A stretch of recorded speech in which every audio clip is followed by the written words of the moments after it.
Okay, so I'm told I'm live, and yeah, looks like I'm live. Howdy-ho, everybody. Hope you're all having a great license-a-thon. I am LRock617, here with a game that I was more than happy to submit to something that, well, I mean, let's face it, games like this are created for marathons like this. A lot of people know this game. Not exactly an obscure title. This is the original arcade version of Teenage Mutant Ninja Turtles, released in 1989 by Konami. Same year as the NES title, but definitely not the same game. So I've played this game quite a bit over the course of my life in general, but in terms of at the level I'm going to try and play it today, it's been more like around 3 years or so. Around 2019 is when the category for doing this as an 80% run with only clearing with 1 credit, around the time that became formulated. Thanks to a couple things. First of all, there is some death abuse, only 1, because we can only take 1 death, that's going to slow down what's called the rank in this game, which we'll see soon. And second, honestly, the reason that brought me back to it to begin with was a major skip that was discovered in Stage 2 that I'll discuss before we get there. Now, you can go ahead and ignore 3 of the characters that are on this screen. I love all the turtles myself, but Donatello is absolutely the best character in the game, so we're going to be choosing him. And I'm guessing someone can hear me on timer, so whenever you're ready, that's going to be at 3, 2, 1, go. Fire! Hang on. Story starts. April's apartment building is on fire. We gotta go save her. We don't know why it's on fire, we just know that it is, and we show up, there's a bunch of foot soldiers here. This one decided to act out a little bit. Why there are bowling balls rolling down the stairs, we don't know. So anyway, about dawn, in a game where 3 characters are tied for first place in damage, range just becomes king. Leo and Mike can do the same amount of damage that I could do just doing what I'm doing now, but at certain points in the game, you will discover that Donatello's range is exactly where you want to be in life. It's just way too strong. His attacks on the ground are a little bit slower, but with the extended range we get on things like our little jump special here and our throw, really makes a big difference. So we're on to our first boss. I'm not going to be using too many speed strats, but I do have a quick kill set up for him.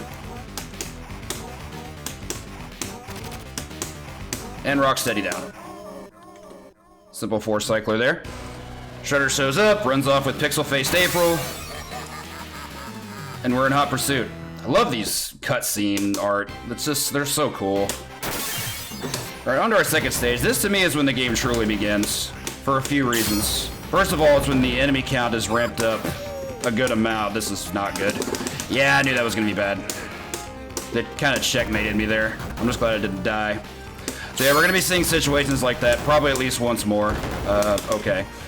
Foot soldiers in this game are really random. They tend to behave however the heck they want to behave. Sometimes they'll come right at you with like an aggro strat and just get clobbered. Sometimes they'll do box movement around you and make it really difficult for you to hit them.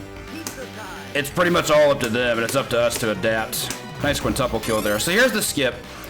This skip was actually referred to me by a streamer named Josie Kame back in, I think it's like spring of 2019, and it kind of became one of the cornerstones of this run.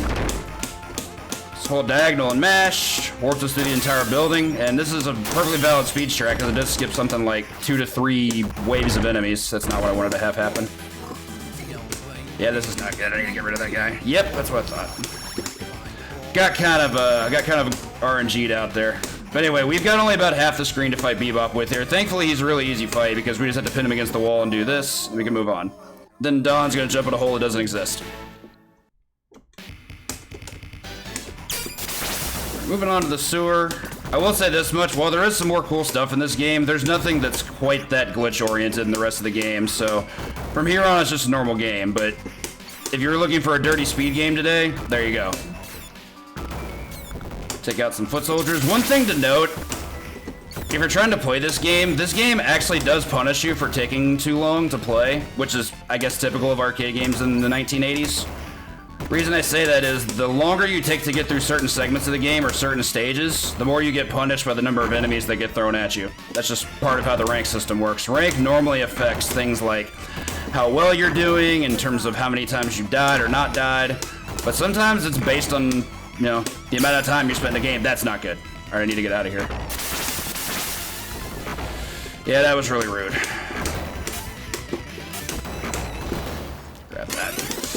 Good thing I grabbed that in time. Don't mind the life loss though. Yeah, that kind of baited me there. That was rough. So in the sewer, the only thing to really note is we're gonna have a strat called Magic Pixel that's gonna help us with the boss fight. Without Magic Pixel, the boss would be annoying more than difficult. But Magic Pixel turned into the easiest boss fight in the game. I really wish you hadn't done that. Magic Pixel is gonna be right about... not there. There. There we go. Let Baxter climb up and down the ladder. We're just gonna keep doing this.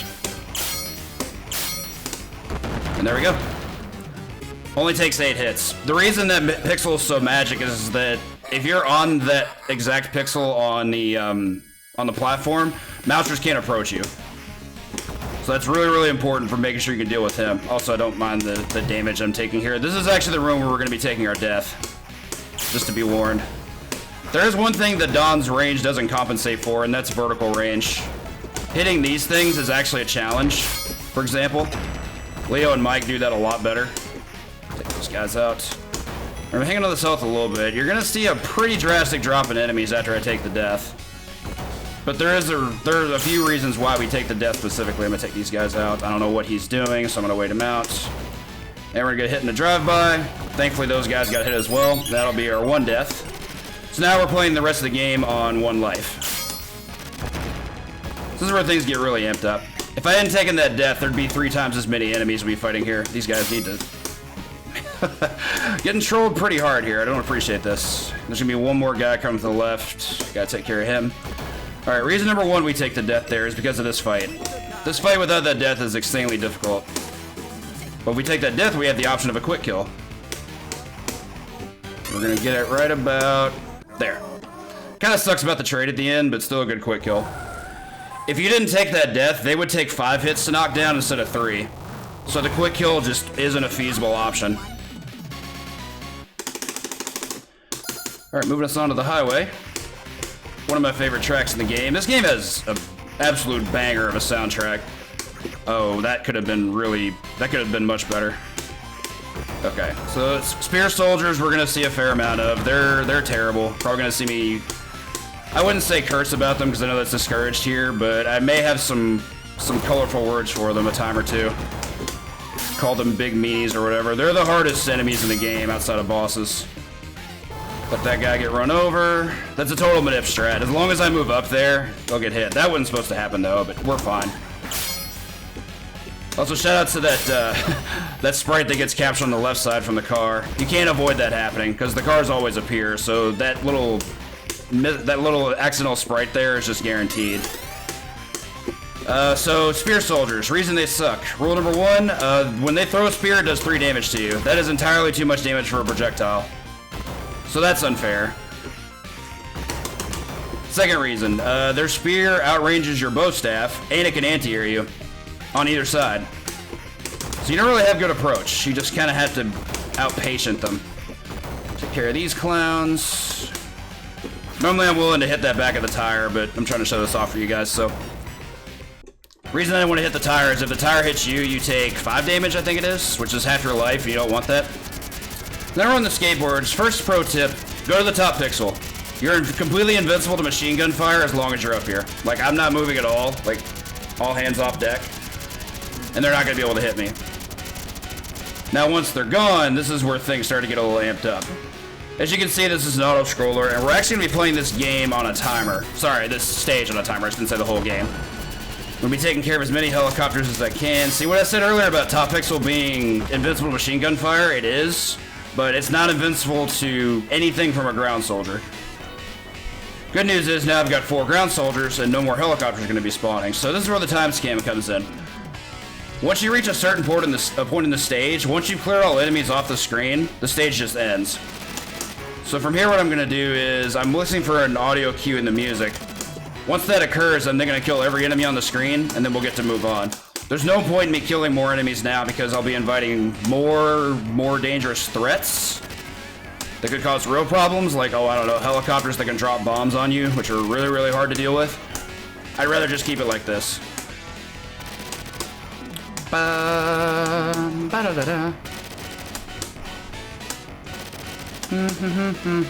Also see a lot of comic book love in the chat, so props to all of you. Love to see it. Another good Spider-Man block before this. And one more. Really, dude? All right, and that'll move us on. Take a quick hydration break. And someone let Mikey drive. So we go careening over the edge. Now the van's a total wreck. Which is appropriate because this stage, known as the factory, in most circles, despite the fact that it is one of the shortest stages in the game, it's also one of the most threatening to a 1-credit clear. Even though it's a short stage, there's something like 5 or 6 different points where this stage can just decide to take the run away from you if you're not careful. This being one of them, because spear soldiers are aplenty right at the start. I got some really, really good movement patterns there, so I'll take that. Here we're going to use Magic Pixel again, because I'd rather just not interact with these guys. This actually isn't a speed strat. There are faster things to do here. But for the sake of the 1cc, I'd rather just remain safe. Could also poke this guy from off edge. No. You don't get to do that. Right, so I'm going to take this guy out. I'm going to hug the right. So I want to take out these guys before they can wander in. Should get rid of everybody. Everybody else is going to appear behind that barrel. We're going to have 2 enemies to deal with while this cutscene spawns. So we've got drones. There's 7 of them. I can hit all 7 at once. I hit 5. 5's still really good. I've only hit 7 one time for the record, so that's an anomaly. Or at least, not so much an anomaly, but definitely a rarity. Yeah, that's rude. Yeah, they do that sometimes. So the thing about Rodneys that I haven't been able to discuss is weapons that aren't normally good in this game, like the dive kick, are very, very good against them because of how their health tracks. It takes a lot of melee hits to take them down, whereas against a foot soldier, a drop kick may not be as good. Stop that, dude. My friends are watching. That's going to move us on to our boss. Now this boss, for those who don't know, his name is Granitor. Strats vary a little bit here. You actually have to utilize different strategies if you're going for speed versus if you're going for safety. Right now, since I have a good amount of health, I'm going to go for speed. I'm just going to try and zigzag and keep hitting him. One thing I want to make sure that people are aware of that a lot of people probably don't know, no matter what attack you hit him with, he takes the same amount of damage from it. So he'll take the same amount of damage from that as he does from this. So I'm just going to keep myself safe and just keep poking him. The idea here is just to keep him at range. I just don't want him getting in on me. It's a pretty long fight. I think he takes 44 hits. Just kind of have to keep zigzagging it as well as we can. Wall jump for swag. No, I rescue Splinter. Thank you, Mike Turtle. Props to Mike Tuttle for getting his name in this game. Okay. On to the Techno Drone. Last stage in the game. There's a lot to discuss here. Particularly the boss rush at the end. That was not what I wanted. Let's take that out. I didn't move forward because I didn't want to spawn these things yet. I wanted a safe way to get around them. Alright, spear soldiers are public enemy number 1 here for sure. That's not good. That's also not good. Okay. Now we got knife soldiers en masse. These guys I can deal with, but they do make life an issue. Just obnoxious. Yeah, I didn't want that. Didn't want that either. I can still play through this amount of health, though. We're fine. Kill these guys. They pop out of the clown car. More Rodneys. Once I've taken care of them, I've got a quick manip strat I'm going to show off. I'm going to spawn all these foot soldiers. I'm going to go to the very top pixel. I'm going to get to the orange line. I'm going to jump. Then I'm going to jump again. Jump the laser.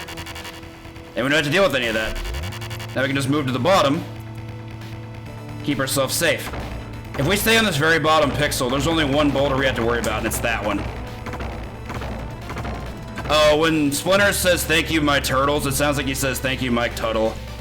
It's a meme. Don't actually know anyone named Mike Tuttle. Alright, so that was actually pretty decent. I was very happy to be able to take care of those guys before they could hit me because I'm not doing great on health. Like, I could definitely be doing a lot worse, but I could be doing better. That's not good. Forget the orange guys do box formation a lot. So I'm gonna snag one of these because I don't want to get poked to death here.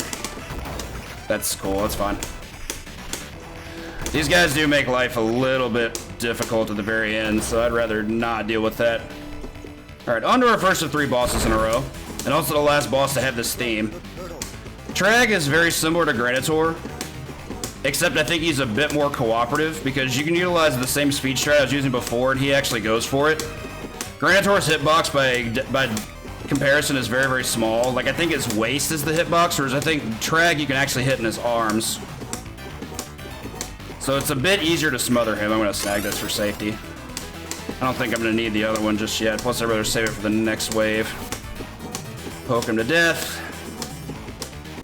Okay. Hit the last one. Okay. Final two bosses in the main room of the Techno Drone. Krang is known to be pretty fearsome in this game, but honestly, once you've played this game a number of times, he's not hard at all. He can't beat your range. Other characters have to get a bit more creative, but with Don, you can just stay outside of his footsie range and just poke him to death in the kneecaps, and he's always going to get hit. There are a couple things that you do have to do that require good behavior, especially if you're playing for speed. One, you need to be able to cross him up with a dive kick, first and foremost. And two, like I said, just make sure you stay out of his range at all times. It won't be hard. It is a fairly long fight. I think he takes 56 hits to take down. But aside from that, it's pretty formulaic and rudimentary. Just keep hitting him until he explodes. Doesn't take long. People who like to go in and just swing wildly are definitely going to get killed because all of his attacks do an insane amount of damage. I think his most damaging is the one where he fires his arm at you, which does 4 damage. So yeah, no thanks to that. Alright, so on to Shredder. We're gonna have a bit of a guessing game here to play first. We're gonna figure out which one's the fake one. The first one that fires the beam is the fake one. Okay, I'm actually fine with that. I'd actually rather expose the fake one first, that way I can show off an exploit. So let's hope for the best here.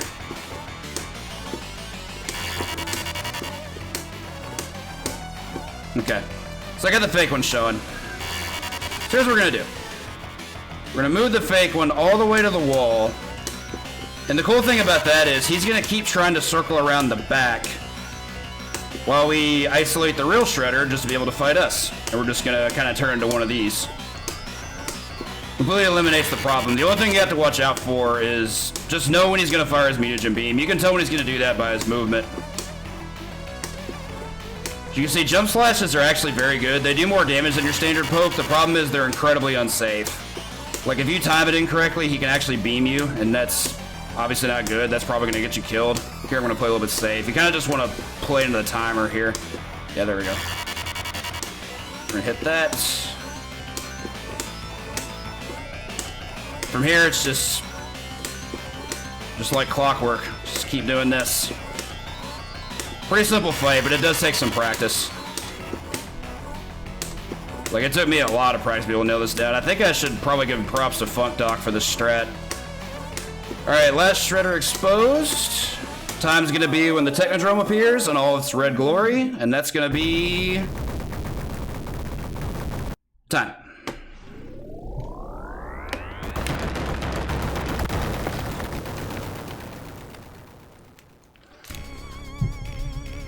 Good run. Stream show 16:42, that's a reasonable time. I mean, my best time is like a 14, but I haven't done proper speed runs of this in quite some time, so I tend to keep the speed strats to the stuff that I'm very consistent at. Mostly, I just want to show off how good of a survival rate you can have in a game like this, because a lot of people don't know that. Some people just want to pop in quarters, keep playing. I want to go a little bit beyond that. Anyway, thanks so much everybody for the GGs. Hope y'all enjoyed that. That's an Eris emote. All of Eris's emotes are terrifying. Yeah, that's TMNT Arcade. I'm certainly available via Discord and Twitch to answer any questions anyone may have about wanting to dig deep into this game. It does have a lot of quirks and a lot of stuff that, you know, if you want to play the game's way, there's just a lot of things that you have to know. But I'm hoping that was good enough to be able to show off for you all today, and I hope you enjoy the rest of your Sunday. I'm gonna go ahead and... no, it doesn't do that. Okay. I'll let everybody just make their jokes off this. And I think that's gonna do it for me. Y'all have a fantastic rest of your day. Take care.